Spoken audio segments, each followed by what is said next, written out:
Good morning. So this job here, we had to plumb in a washing machine to the right hand side of this unit. We didn't even know there was water supply in here.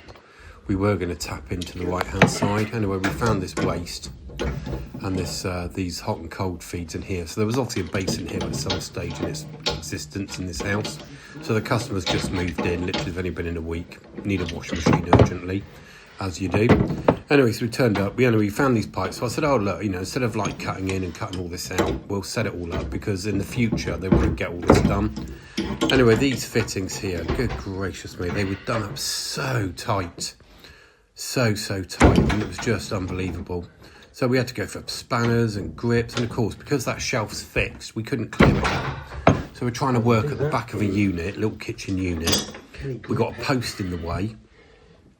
Oh, it was such hard work. Anyway, I finally managed to get it undone.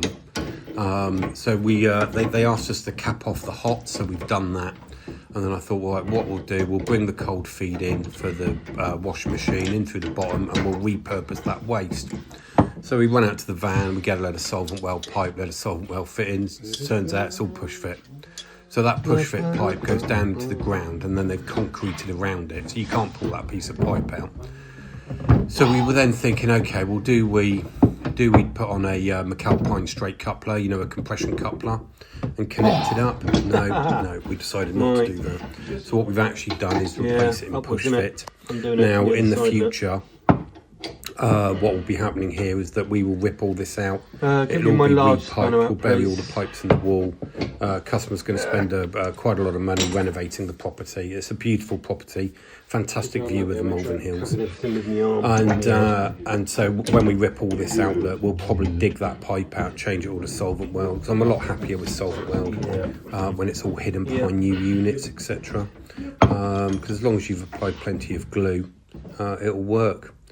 So here, look, I came up with a brainwave, and I'm putting all my pressure onto that. It's proper hard. It just wouldn't undo, and ended up using a pair of grips as a bit more leverage.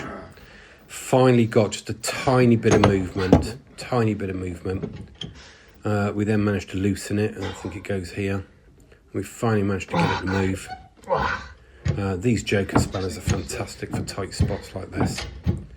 And so we managed to get it undone. Then we press fitted a straight coupler on because loads of water was coming out of it. Even though we got the ventilation valve turned off, which is further behind the units, which was also a pig to get to. So we finally managed to get this off. Anyway, I was hoping to reuse that and put a machine fitting straight onto that nut and olive. They'd done it up so tight with like a jointing compound, and I think it must have been like a thread locker on it because there was this yellowy, white, really rock hard stuff that was there as well. And it was just an absolute pig. So we managed to get it all apart. Look at the pressure I'm putting on that. Oh, it was such a pig. So here I pushed the nut back, inspect the olive. It's been done up so tight that it actually deformed the end of the pipe. So decided in the end, after doing all of that, we're going to cut it off anyway. So we cut it off, and then we put a straight coupler on, which we'll see in just a moment. But what a pig of a bloody job that was.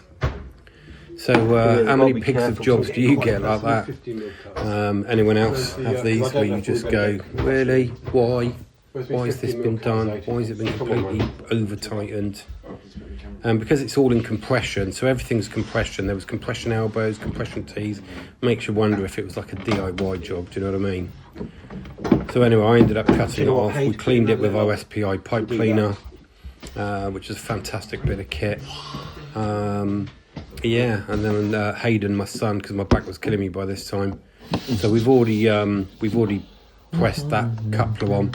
So Hayden then puts this in, and we actually do. I don't think I've got it on video, but we do actually level this up and clip it. But look, thanks very much for watching. Please do like, share, give us a thumbs up, follow us. We're on YouTube as well. Facebook. So yeah, it'd be brilliant to to see you follow us across all of it. So thanks very much for watching. Have a fantastic weekend, and we'll start it all again on Monday.